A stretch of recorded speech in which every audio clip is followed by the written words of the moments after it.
Blatant racist, I can't say blatant. I think racism played a part of it. I hear from the tape they called him the N-word while they were beating him.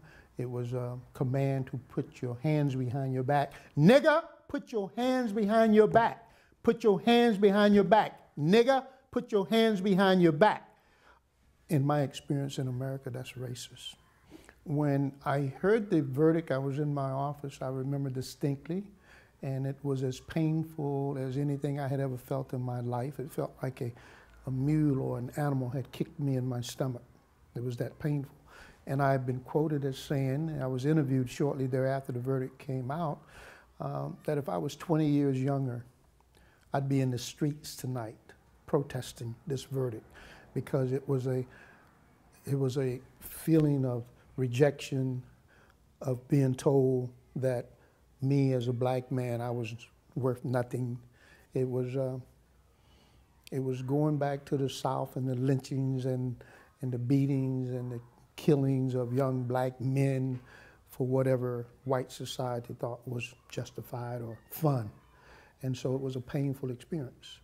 I recall going to court the next day telling two Caucasian judges, I don't feel like talking to white folks today. And they both excused me from court because the country was in an uproar and my feelings were with the uproar.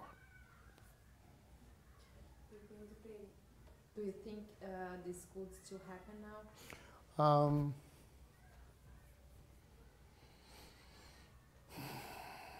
Well, you've heard about some recent incidents where young black men have been killed by the police, by the community watch.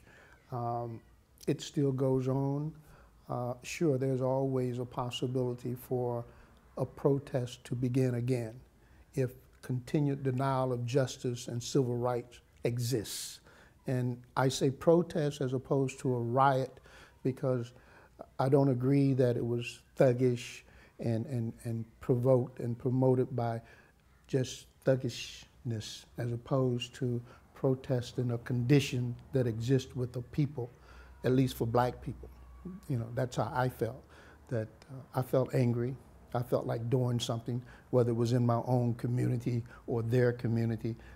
I just felt outrage. So I think, yes, it could happen again. It's happening all around the world.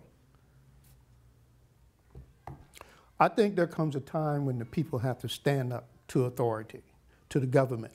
If the government has created an institution that deprives people of their rights. That's number one. So there still is an inequality in this country between blacks and others. So I think there was a need to be heard. I am so sorry that people got killed. I'm sorry that property was destroyed, but I understand why that outrage occurred. And so I'm sorry for the losses, but I understand what happened. Does that answer your question? Okay. Were you satisfied with the amount of 3.8 million? No. The jury verdict was $3,816,535.45. I had asked for $15 million because I thought that a message had to be given to the world, this verdict. In retrospect, the $3 million was a reasonable verdict for the beating. But I wanted a bigger verdict because I wanted a bigger impact for the Rodney King case. I don't think now that the award of the $3.8 million or the trial or even what came out has changed much. Many of occasions where we see police officers beating people into submission because they won't sit down when they're told, or they won't comply as they are ordered to do. So we still have a police mentality that believes that they can instill sentence, judgment, and punishment on the street. And that's what was happening with Rodney King. He was beaten until he put his hands behind his back. The officers, if you look at the video, were not in fear of their lives or their safety. I mean, you can see them putting away their batons during the beating, turning around, talking to other officers about whatever, but they weren't afraid of this man on the ground while he was being beaten. So how does that explain the continuation of the beating? It doesn't. And that mentality is still there. But when I first saw the Rodney King tape on television, a friend of mine had called me that night and said that Rodney King's mother wanted to talk to me because her son had been arrested and he was on parole and he'd been beaten by the police, yada, yada, yada. He'd been called the N-word. And I was in the middle of a death penalty case at the time, and I said, oh man, I don't have the time to go to LA. I'm in Orange County. I don't have the time to go to LA and talk to another brother about getting his butt whipped, and he's on parole and they called him the N-word. And then I was changing clothes to go work out. And I saw it on TV and I'm going, damn, they got to stop beating brothers like that in South Africa. It's just, we got to do something about that.